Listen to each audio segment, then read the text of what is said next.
A great pleasure to have you here.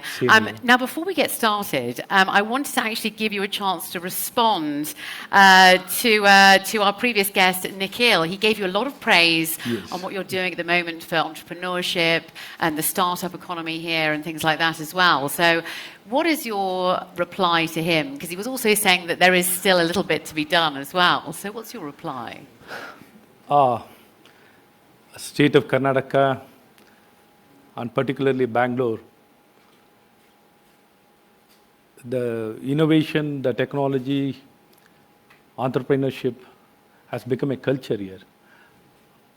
And this has been the strength of the state of Karnataka. Probably we are lucky for really to have this kind of environment, this progressive, and it is a future looking because of the talent of the people who live here and the kind of collaboration which has happened earlier has facilitated and it has encouraged for the state of Karnataka to become a very fertile area to take it forward. And more so, all the governments in state of Karnataka, whichever government, irrespective of the political party, we have been encouraging a lot of technology and entrepreneurship and startups, innovation, and it's become a real culture, and the state of Karnataka is placed as a number one state in the entire country for the innovation and for the startups. We are in the top position. And more so, the Bangalore city, from the time of independence, the science was more based in the city of Bangalore. And it's more called as in a science city. Science has led to the further growth of the technology, innovation, and entrepreneurship and startups. And startup has really picked up, and it's really a pride of Karnataka youngster and entrepreneur like our unicorn, Nikhil, have been a pride of the state of Karnataka. They've been doing extremely well. And they've been an inspiration. And more so, for many of the youngsters to become entrepreneurs, we have been always, our Honorable Prime Minister has always been advocating, be a job creator. Probably this kind of talent and entrepreneurship can facilitate and encourage much more to happen. And state has been, we are inculcating and perpetuating this kind of culture, and it becomes a part of our society. Well, Karnataka, especially Bengaluru's contribution to building India's tech sector really is significant. You've also been linked as India's Silicon Valley. What does that sort of tag mean to you as well? And what sort of factors do you feel have brought on the success story of this area? To be really very frank, earlier in South India, we had to tell where Bangalore is, it was very difficult. Now, past 2 decades, it is so easy. In India, one city is very well known across the world is Bangalore. You need not tell anything. If you tell Bangalore, people will know which place is that.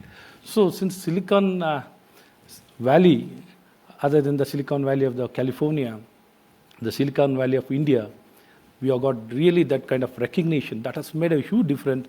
Each and every person of the state of Karnataka, we feel really proud and pride that we are the Silicon Valley of the India. Now we are expecting it to be part of the better position since all the system has become much more mature. And we are getting very good encouragement, and potentially we do have a lot of skilled manpower which can cater to the entire world. That is the kind of talent we do have in the state of Karnataka. We have talent coming from across the country, from across the world. And this has become a real place where the technology is being encouraged, the innovation is being encouraged, and it's become the most happening place. So this has led to the worldwide recognition. See, now we feel really good that we can see our future here itself. We need not go anywhere. We can see our future here. If you look at the numbers, we have much more numbers than the Silicon Valley of California also. When it comes to the valuation, we are far behind.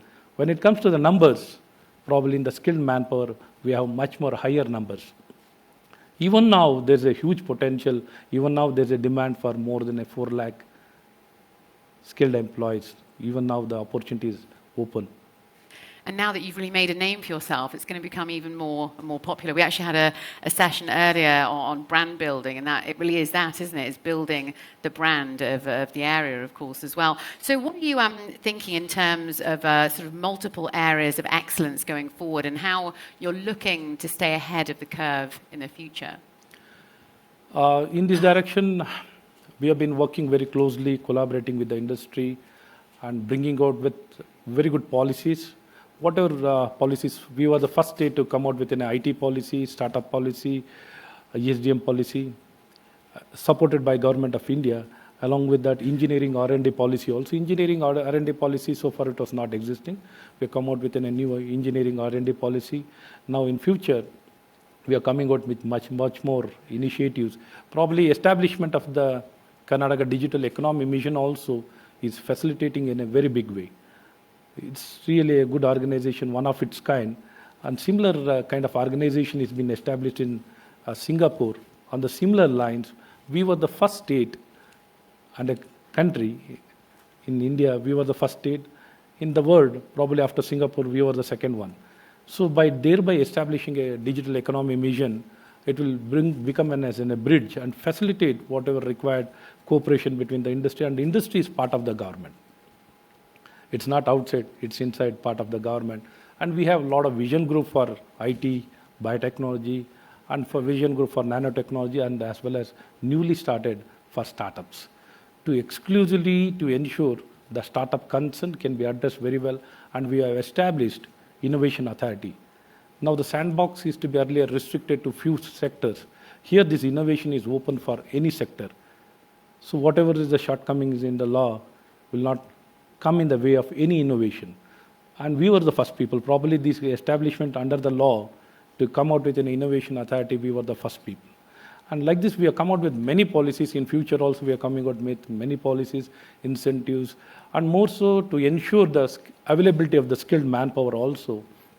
We are improvising the quality of education and the quality industry ready. Once they pass out, they should be industry ready and employable, and a dynamic personality, a holistic personality with all kind of talents, diverse talents, we are ensuring, so that we should not be second to none in the qualities in the terms of skilled manpower and learning. So we are establishing in a very big way. Speaking of talent, when we sort of look at the global picture, are you doing anything to incentivize global talent to come here to Karnataka at all? Is there any incentives at all? Probably the opportunity is plenty here. See, we are not reached any saturation. There's an opportunity, plenty of opportunities there for them to do business and to make a better future. Probably this is the most fertile, and the employees availability also at a very low cost, cost effective, and availability and ecosystem, the venture capitalists, the industry, the government is very facilitating environment. And more so the incentives, we are willing to provide land, whatever establishments, particularly with regard to the electronics. We are also in the terms of, we are discussing with Rajiv Chandrasekharji, is our Minister for Electronics and Skill Development. And we have been working closely to make Karnataka as the Make in Karnataka encouragement as a policy we want to initiate and ensure whatever the requirement of our country and for the entire world can be catered from here. So in this direction, we are coming out with a lot of incentives. Whoever wants to establish establishments, we are providing land. In the terms of incentives with regard to the plant and machineries, more than up to 50% it has been provided. There has been a phenomenal amount of unicorns that have come out of Karnataka. So why is the ground so fertile here to produce unicorns, essentially? It has happened because the chemistry is good, and chemistry is good, and the ecosystem is really built because of all the stakeholders. All the stakeholders have come together and made it as an ideal place. Probably it has clicked, and people from diverse background from various parts of the country, irrespective of state, people have come here and made their home, and they've been working. They are all the real cause for the success. And the government also, we have been very closely working with all the companies, and more so the Government of India, the digitalization drive. The digitalization and encouragement from Government of India has set the real foundation. If not for the Government of India digitalization and for the seeding of the Aadhaar has facilitated things to happen in minutes and days. Otherwise, in earlier condition, it would have been really difficult for any of the startups to do well. We need to really acknowledge our most dynamic Prime Minister, Narendra Modi ji. Because of his initiatives, the entire country has been performing, doing well. It's been forward-looking, right, left, center. The reforms are brought in. In every small sector, let it be a small or big sector, we can witness what is the need of the hour will be done immediately. We don't even have to ask him. He'll start, would have been churning out and working in this direction. Really, that has facilitated for the state to become the most ideal place for the startups to do well. And most of the unicorn, the culture, and there have been, very good opportunities, good opportunities, mentoring, encouragement, incubators. There are plenty of incubators, there are plenty of venture capitalists, and the cross-pollination. American companies also most responsible. See, many of the American companies, the first one to establish also was Texas Instrument, and among the Fortune 500 companies, 400 are based in Bangalore, GCCs, GICs, R&D. More than 51% of the R&D houses are based in Bangalore. So there are plenty of talent. See, talent availability, institutions have made a real difference. All the combination, everything came together and ensured that this has become the most fertile and future-looking. And in future, 80% or 75% of the unicorns only will be from Bangalore and Karnataka. Wow. It's a big statement as well. There we go. You heard it here first. Speaking of talent and the youth, I think I was speaking with Minister Chandrasekhar yesterday, and we were talking about how, becoming an entrepreneur is a very big thing for a lot of the youth at the moment, isn't it? It's quite a fashionable thing to do. And it's a thing that, a lot of people want to get into. I'm married to an entrepreneur, and I understand that it's a 24-hour job.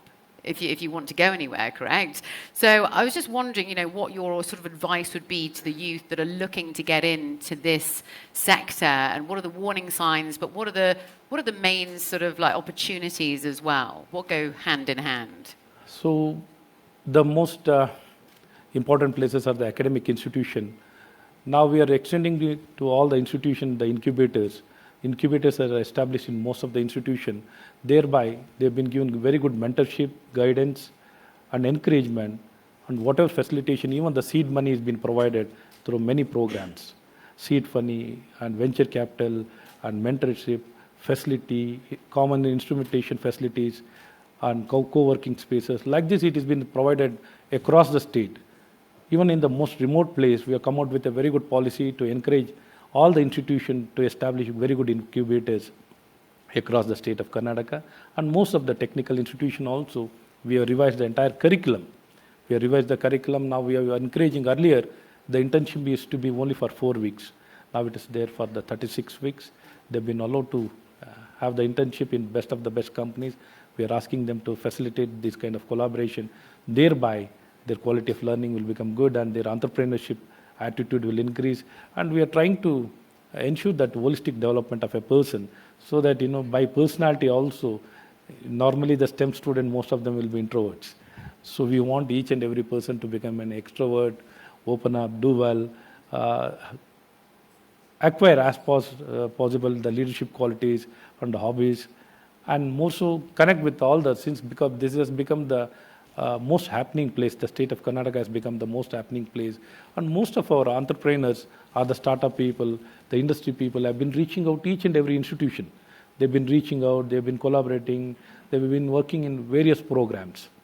And I think thereby the steady supply or the sustenance can happen in the entrepreneurship. We can see in future in a very big numbers. Probably the numbers will become much more bigger. Very exciting time for the state. It really is. Minister, it's been an absolute pleasure speaking with you. What an honour to have you here on the stage with us today. Ladies and gentlemen, please put your hands together for Dr. Ashwathnarayan. Thank you so much. Thank you, Laurie. Thank you so much. Thank you so much.